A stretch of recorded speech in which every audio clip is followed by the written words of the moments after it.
जय भीम दोस्तों। मैं अनीता जो कि एक घरेलू महिला हूँ। मैं यह कहना चाहती हूँ कि दोस्तों कि यह जो जातिवाद की बीमारी हमारे समाज में फैला हुआ है उसके बारे में मैं अपने कुछ विचारों को प्रकट करना चाहती हूँ। प्लीज़ आप मुझे सपोर्ट करें। मैं कहीं आ जा नहीं सकती। मैं अपने वीडियो के माध्यम से ही घर के अंदर से ही अपनी आवाज़ को, अपनी विचारों को सभी भाई बहन तक पहुँचाना चाहती हूँ। इसलिए अगर आपको मेरा वीडियो अच्छा लगे तो प्लीज़ शेयर कीजिएगा, लाइक कीजिएगा और सब्सक्राइब कीजिएगा और अच्छी सुझाव देने के लिए कमेंट ज़रूर से ज़रूर कीजिएगा। दोस्तों, जो एक जातिवाद की बीमारी हमारे समाज में फैला हुआ है उसे मिटाने के लिए हमें ऐसा कोशिश करना होगा कि वो समानता का ओर ले जाए, क्योंकि इस धरती पर जाति सिर्फ दो है, एक स्त्री जाति और दूसरा पुरुष जाति। यही दो जाति जिस पे दुनिया टिकी हुई है। प्रकृति ने सिर्फ नर और मादा बनाया है। लेकिन आज क्या हो रहा है? आज हमारा समाज पूरा मानव जाति आपस में जंग लड़ रहे हैं। हम इस जाति के हैं, हम उस जाति के हैं। अरे हम किसी जाति के नहीं, हम सिर्फ मानव हैं, इंसान हैं। मेरे प्यारे भाइयों और बहनों, कम से कम हमें इतना तो सोचना चाहिए कि यह जाति आया कहाँ से। कोई कहता है कि कर्मों के आधार पर आया है, तो कोई कहता है वर्णों के आधार पर आया है। ये कोई कर्म और वर्ण नहीं होते। जब इस धरती पर मानव आए तो उसमें कोई तेज बुद्धि के थे तो कोई मंद बुद्धि के थे। इसमें जो चालाक बुद्धि के थे, लोमड़ी के जैसा धूर्त, वो अपना ज़्यादा दिमाग लगाएं, और तेज बुद्धि वाले जो थे वो अपना अच्छा काम करने लगे, पढ़ने लिखने लगे, कथा वाचने लगे और शिक्षा प्राप्त करने लगे। तो पंडितों ने उसको पंडित बना के दिया गया। वही जो ज़्यादा चालाक थे उन्होंने कहा कि हम पंडित हैं, हमारा काम पूजा पाठ और कथा वाचना है। आज जिसको लड़ाई में मन लगता है, जो कि किसी की बातों को सहना पसंद नहीं करते थे, किसी के लिए, किसी की बचाव के लिए लड़ जाते थे, तो उन्हें अपने लिए क्षत्रिय बना दिया गया कि ये रक्षा के लिए रहेगा। सोचिए कितने तेज दिमाग से काम किए हैं। और इसी में जो इसको व्यापार में मन लगता है उसे वैसे बना दिया गया।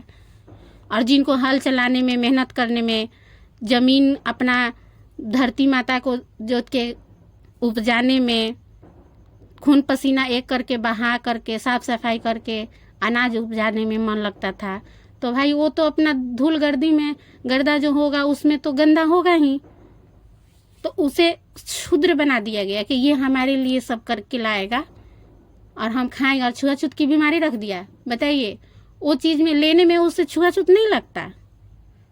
इस तरह से चार जाति बना दी गई कर्मों के आधार पे।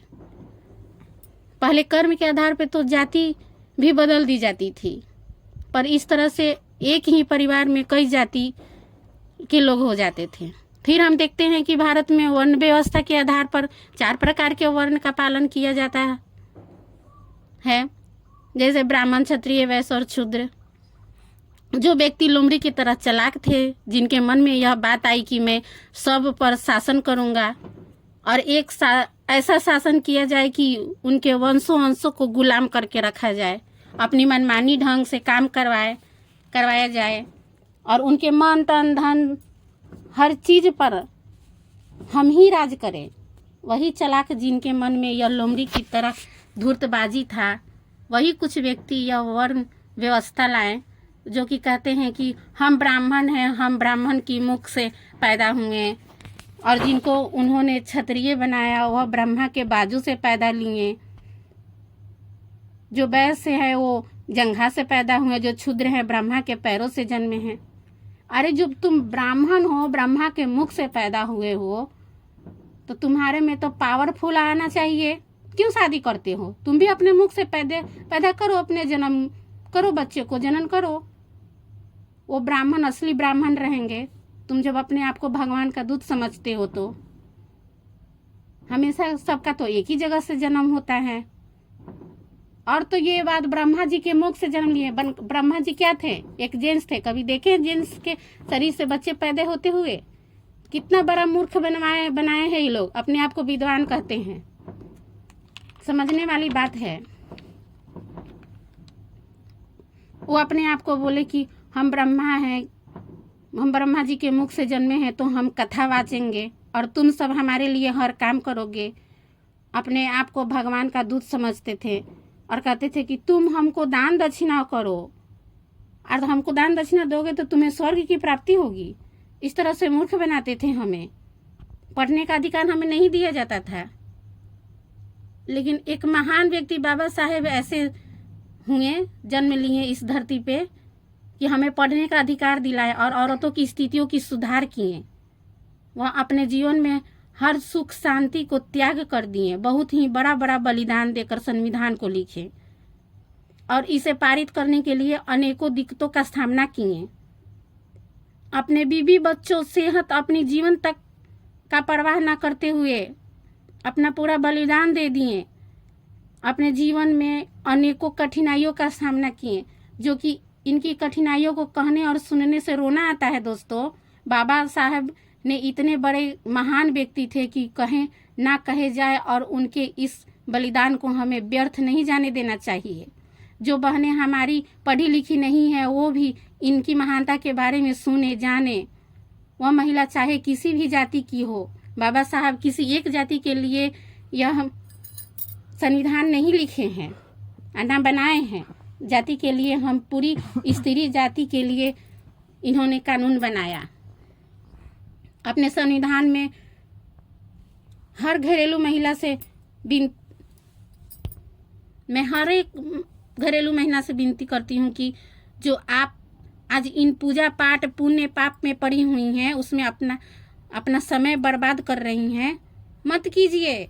बहनें, आप अपना समय बर्बाद आप कर्म कीजिए। अगर आप पढ़ी लिखी नहीं है तो किसी से भी शिक्षा अर्जित कीजिए, अपने बच्चों से, अपने भाई से, अपने अगल बगल से। पढ़ने का कोई उम्र नहीं होता है, ये तो आप सभी जानती हैं। और शिक्षा अर्जित कीजिएगा तभी आप जानिएगा कि क्या होता है। हम किसी से कम नहीं हैं। मेरी माता और बहन, मेरी बातों को समझने का कोशिश कीजिए। घर में बैठकर राम राम कृष्ण कृष्ण कहने से नहीं होगा। अपने हकों के लिए लड़िए। अगर हमारा संविधान बदल जाएगा तो हमारा सारा अधिकार खत्म हो जाएगा। आज हम अपने घरों में जो शान से रह रहे हैं वो भी सुरक्षित नहीं रहेगा। और अपनी बच्चियों को पढ़ने के लिए भेज रहे हैं, किसके कारण? सिर्फ बाबा साहेब के कारण।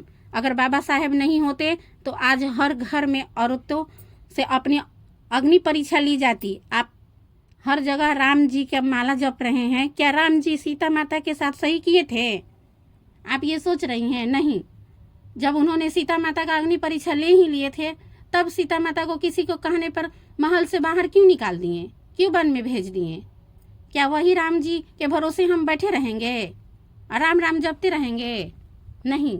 आज अगर बाबा साहब नहीं होते, हमारे हक के लिए नहीं कानून बनाए रहते, तो हम कितने महिला घर से बेघर हो जाती। मर्द दूसरा शादी करता और कहता कि जाओ अपने घर। तब कहाँ जाती? मायका। अगर आप मायका जाती हैं तो कितने दिनों के लिए जाती हैं?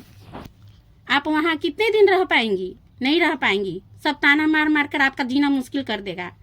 हम सीता माता की तरह उतने शक्तिशाली नहीं है, हमारे में चमत्कारी शक्ति नहीं है जिससे हम की अग्नि में प्रवेश कर जाए और जिंदा वापस आ जाए। नहीं, ऐसा नहीं हो पाएगा हम लोग से। और अंत में कहे, हे धरती माँ, आप हमें अपने गोद में समा लीजिए। और धरती माँ आए, फटी और हम उनमें समा गए। ऐसा नहीं हो पाएगा। हमारा भगवान है तो बाबा साहेब, जो कि हमें पढ़ने लिखने का अधिकार दिलाए, हमें हर स्थान पर जगह दिलाए, हमें ससुराल तथा मायका दोनों जगह हमें दिलाए, रहने के लिए हक दिलाए। पहली पत्नी के रहते दूसरी शादी नहीं करने का कानून बनाए, जिससे कि हम सर उठाकर जी सके इस समाज में। इसलिए मेरी बहनों, बाबा साहब की कुर्बानियों के बारे में जाने और उनका संविधान को बचाने का हर एक कामयाब कोशिश करना होगा।